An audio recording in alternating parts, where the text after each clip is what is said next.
Hello दोस्तों, श्री कृष्ण ने क्यों दिया अर्जुन को गीता का उपदेश, तो आइए जानते हैं। महाभारत काल में पांडवों और कौरवों में राज संपत्ति को लेकर मतभेद था। पांचों पांडव दुर्योधन, भीम, अर्जुन, नकुल और सहदेव धर्म का पालन करते थे। कौरवों में ज्येष्ठ दुर्योधन दुराचारी और लालची था। पांडव और कौरव एक ही परिवार के थे, लेकिन दोनों की नीयत में दिन रात का अंतर था।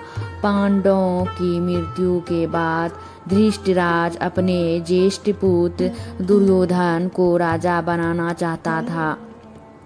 दुर्योधन का मामा शकुनी कौरवों को पांडवों के खिलाफ भड़काता रहता था।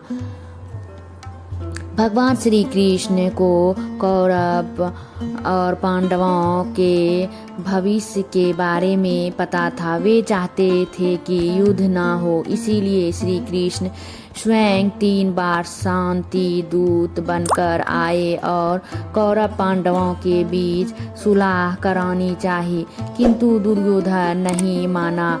तब श्री कृष्ण ने कहा कि तुम पांडवों को आधा राज दे दो और दोनों शांति पूर्वक रहो, लेकिन दुर्योधन नहीं माना।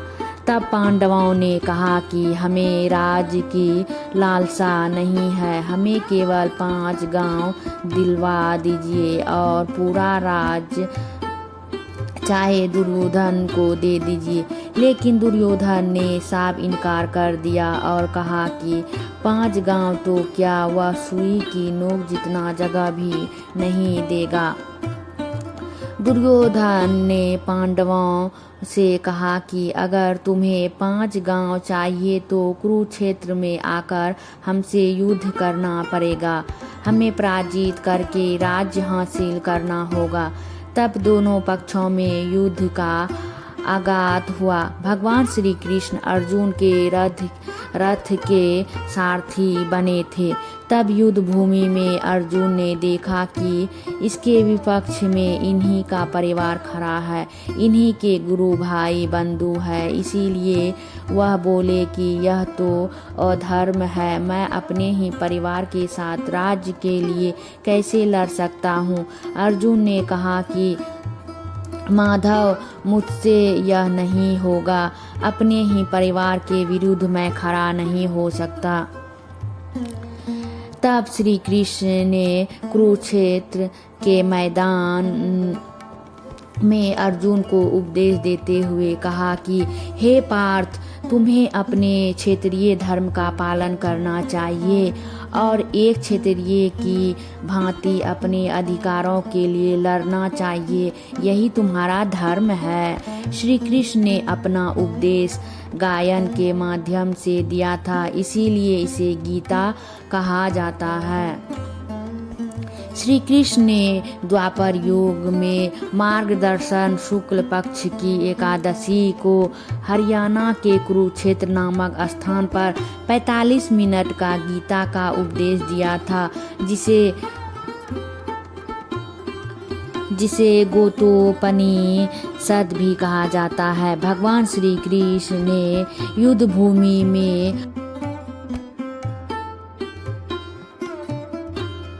के लिए गीता का उपदेश स्वयं ही दिया, इसीलिए इसे भागवत गीता भी कहा जाता है।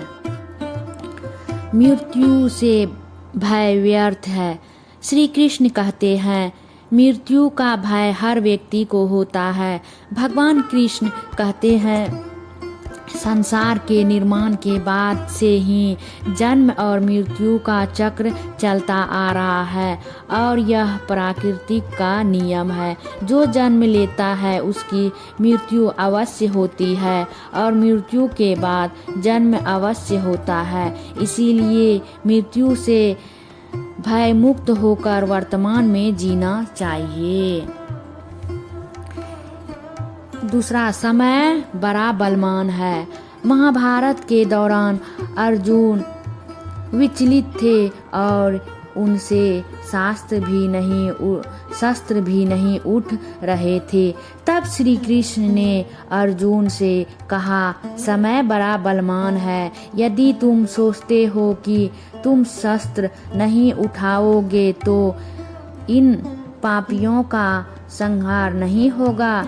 हे अर्जुन, तुम तो एक नियमित हो, इसका संहार लिखा है और वह जरूर होगा। श्री कृष्ण ने अर्जुन को कहा, भूत और भविष्य की चिंता करना व्यर्थ है, वर्तमान ही सत्य है। जब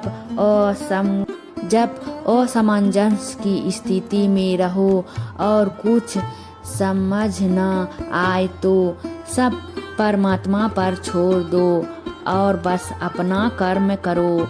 परिस्थितियाँ कितनी भी बुरी क्यों न हो, यह सोचो कि समय सबसे बड़ा बलवान है। अच्छा हो या बुरा, बीत जाएगा। गीता में श्री कृष्ण यह भी कहा है कि शांत चित्त में भगवान का वास है। जब मनुष्य पर क्रोध छाता है तो इसकी बुद्धि सही निर्णय नहीं ले पाती। इसीलिए क्रोध का त्याग कर व्यक्ति को जीवन के लक्ष्य की तरफ बढ़ना चाहिए। भगवान कृष्ण व्यक्ति को हर परिस्थिति में एक सा रहने की सीख देते हैं। गीता में कहा जाता है कि सुख और दुख व्यक्ति को एक ही जैसे ही रहना चाहिए, क्योंकि कोई भी स्थिति अस्थायी नहीं रहती है।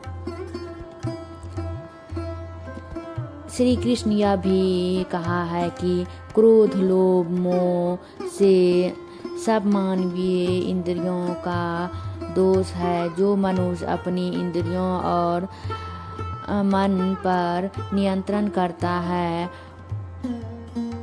उसकी सफलता निश्चित है। गीता का उपदेश में एक यह भी कहा गया है कि हर व्यक्ति को कर्म में विश्वास करना चाहिए, क्योंकि ये जगत ही कर्म लोक है। कर्म अपने हाथ में है, परिणाम नहीं। इसीलिए कर्म पर ध्यान लगाए, कर्म के अनुरूप परिणाम तय है। हेलो फ्रेंड, ऐसे ही वीडियो देखने के लिए मेरा चैनल को लाइक, सब्सक्राइब और कमेंट जरूर करें। कमेंट में जय श्री कृष्णा अवश्य लिखें। अगर अच्छा लगे ये वीडियो तो प्लीज़ मेरा चैनल को सब्सक्राइब कीजिएगा। Thank you for watching.